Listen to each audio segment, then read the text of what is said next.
प्यारे बच्चों, मैं विज्ञान में अध्याय 2 पार्ट्स ऑफ ए प्लांट को लेकर फिर से हाजिर हूँ। पिछले अध्याय में हमने पौधों की उपयोगिता के बारे में जाना। साथ ही साथ हमने जाना कि पौधों को हमने 2 भागों में बांटा था। एक रूट जो पौधे का नीचे वाला भाग होता है, अर्थात मिट्टी के नीचे वाला भाग होता है। साथ ही साथ हमने रूट को भी 2 प्रकारों में बांटा था। पहला टैप रूट, जिसमें एक मुख्य जड़ होती है, और दूसरा फाइब्रस रूट, जिसमें कोई मुख्य जड़ नहीं होती है। अब हम इसी कड़ी को आगे बढ़ाते हुए आज हम शूट के बारे में अध्ययन करेंगे। शूट के बारे में मैंने आपको बताया भी था कि यह पौधे का वो हिस्सा होता है जो मिट्टी के ऊपर होता है और जहाँ से पौधे में शाखाएं निकलती हैं। तो चलिए हम शुरू करते हैं। Shoot, the part of the plant which grows above the ground is called the shoot. अर्थात पौधे का वह हिस्सा जो मिट्टी के ऊपर ग्रो करता है, वृद्धि करता है, अर्थात बढ़ता है, उसे हम शूट कहते हैं। It holds the plant upright and carries water and mineral salts from the root to all parts of the plant. पौधे का वह हिस्सा जो मिट्टी के ऊपर होता है, यह पौधों को मिट्टी के ऊपर सीधा रखता है और साथ ही साथ जड़ों से पानी, पोषक तत्व और खनिज लवण को पौधे के सभी भागों में पहुंचाने का काम करता है। तो सीधा मतलब ये समझिए कि शूट जो होता है पौधे का वह भाग होता है जो पौधों के लिए पानी, खनिज लवण और पोषक तत्वों को पौधे के सभी भागों में पहुंचाता है। The shoot of the plant consist of. अब हम शूट के बारे में जानेंगे कि ये किन किन चीज़ों से मिलकर बना है। पहला है स्टेम, तना। दूसरा ब्रांचेज, शाखाएं। तीसरा लीव्स, पत्तियां। चौथा फ्लावर्स, फूल। पांचवा फ्रूट्स, फल। और छठा हमारा सीड्स, बीज। अब हम बारी बारी से इनके बारे में चर्चा करेंगे। पहला है हमारा stem. A stem may be called the backbone of a plant. हम सभी जानते हैं कि पौधे के ऊपर वाले हिस्से को जो सीधा रखता है, मिट्टी के ऊपर खड़ा रखता है, वो तना होता है। इसी कारण से स्टेम को, तने को पौधे का मेरुदंड कहा जाता है, अर्थात उसे पौधे की रीढ़ की हड्डी कहा जाता है। साथ ही साथ हम ये भी जानते हैं कि जो स्टेम होता है, यहीं से पत्तियां और टहनियाँ निकलती है। और आपने देखा भी होगा कि बड़े पौधों में, बड़े पेड़ों में जो स्टेम होता है वो हरा या भूरे कलर का होता है। तो चलिए अब हम आगे बढ़ते हैं। The stems of some big trees are strong and thick.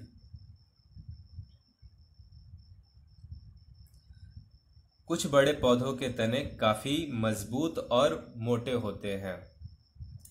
It is called the trunk. इसीलिए इन्हें ट्रंक कहा जाता है, धड़ कहा जाता है। इसे धड़ इसीलिए कहा जाता है क्योंकि पौधे का लगभग संपूर्ण भाग हमारे स्टेम पर, तने पर टिका हुआ होता है, इसीलिए इसे ट्रंक कहा जाता है। उदाहरण के तौर पर यहाँ दिया हुआ भी है बनियान, बरगद का पेड़, पीपल, मैंगो, जैकफ्रूट, कटहल का पेड़ एंड यूकेलिप्टस।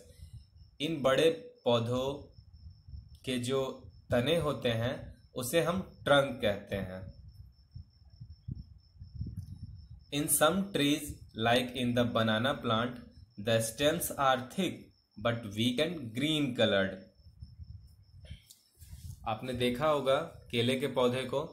केले के पौधे का जो तना होता है वो हरे रंग का होता है, पर केला आप लोग जानते हैं कि वो पेड़ नहीं है, वो एक शाक है, क्योंकि इसके तने का जो कलर होता है वो हरा होता है, ना कि ब्राउन होता है। These can be broken easily, इसीलिए इसे आसानी से तोड़ा जा सकता है। अब हम क्लाइंबर्स के बारे में चर्चा करें। Climbers have week stems that can not hold the plant upright.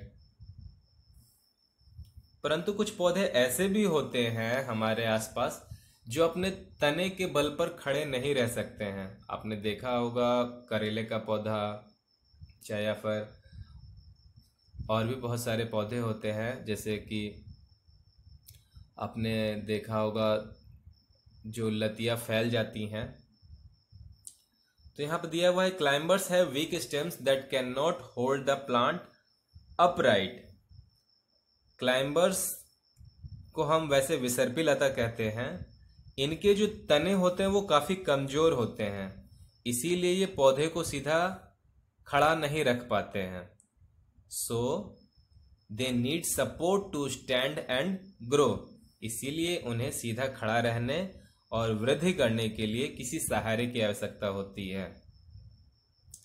उदाहरण के तौर पर आपने देखा है, यहाँ पर एग्जाम्पल भी दिया हुआ है, मनी प्लांट, ग्रेप वाइन, अंगूर की जो लता होती है, पी, इन सब पौधों की जो तने होते हैं वो काफ़ी कमज़ोर होते हैं, इसीलिए ये या तो ज़मीन पर फैल जाते हैं या तो इन्हें किसी सहारे की ज़रूरत होती है ऊपर ग्रो करने के लिए। अब हम आगे चलते हैं। अब हम फंक्शंस ऑफ स्टेम के बारे में जानेंगे कि पौधे में तने का क्या कार्य है।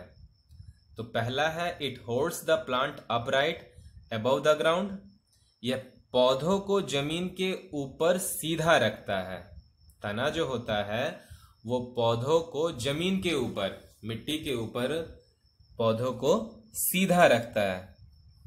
अगला है the stem bears leaves, buds, flowers and fruits.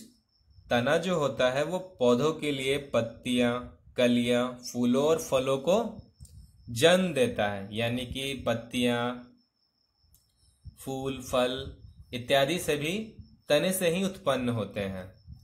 अगला है it carries nutrients and water from the roots to all parts of the plant.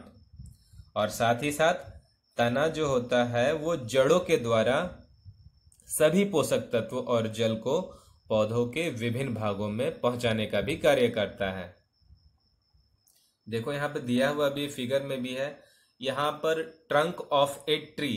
देखो ये ट्रंक है, इसका कलर जो है वो ब्राउन कलर का है, मगर हम बगल में देख रहे हैं केले का जो पौधा है, इसका तना मोटा तो है पर वो ग्रीन होता है।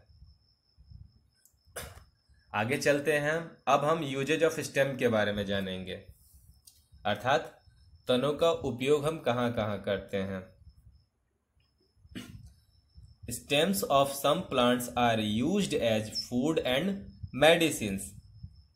कुछ पौधों के तनों को हम भोजन और दवाओं के रूप में प्रयोग में लाते हैं। जैसे कि आपने देखा होगा कि जो यूकेलिप्टस का पौधा होता है उसे हम भोजन के रूप में भी यूज करते हैं। उसके जो छाल होती है उसको हम भोजन के रूप में यूज करते हैं, मसाले के रूप में प्रयोग करते हैं। We also make furniture from the stems of big trees. Like for example teak का जो पौधा होता है। साथ ही साथ हम बड़े और मजबूत पेड़ों के तने से लकड़ी का सामान भी बनाते हैं। जितने भी फर्नीचर्स होते हैं, लकड़ी का सामान होते हैं, वो बड़े पेड़ के तनों से ही बनाए जाते हैं। Bark of some trees are used as spice. कुछ पेड़ों की छालों को हम मसालों के रूप में भी प्रयोग करते हैं। जैसे कि यहाँ पर एक मसाला दिया हुआ है सिनेमन, जिसे हम दालचीनी कहते हैं। इसे हम मसाले के रूप में भी सब्जी में प्रयोग में लाते हैं। सम स्टेम्स स्टोर फूड। कुछ ऐसे भी तने हैं जो भोजन को इकट्ठा करते हैं, जैसे सुगर केन, गन्ना, पोटैटो एंड जिंजर, अदरक का पेड़, आलू का पेड़। ये पौधों के लिए भोजन को संग्रह भी करते हैं। These are eaten by us, जिसे हम भोजन के रूप में खाते भी हैं। चलिए यहाँ पर एक एक्टिविटी दिया हुआ है, इसमें बताया गया है कि किस तरह से स्टेम्स जो होते हैं, तने जो होते हैं, कैसे वो वाटर और फूड का ट्रांसपोर्ट करते हैं। इसे मैं ऑब्जर्वेशन के थ्रू आपको आगे अगली क्लास में मैं बताऊंगा। अब हम सूट के नेक्स्ट पार्ट के बारे में चर्चा करेंगे, जो है लीफ। लीफ आप लोगों ने सबने देखा होगा। लीफ का मतलब होता है पत्तियां। The leaf is an important part of the suit. पत्तियां जो होती हैं वो सूट का मतलब पौधे का वह हिस्सा जो जमीन के ऊपर होता है उसका एक महत्वपूर्ण हिस्सा होती है। It is known as kitchen और food factory of the plant. इसीलिए इन्हें पौधे का भोजन बनाने का कारखाना के रूप में जाना जाता है। यानी कि सीधे तौर पर हम कह सकते हैं कि पौधों के लिए जो भोजन बनाने की प्रक्रिया होती है वो पत्तियों में ही होती है। It prepares food for the plant with carbon dioxide and water in presence of sunlight.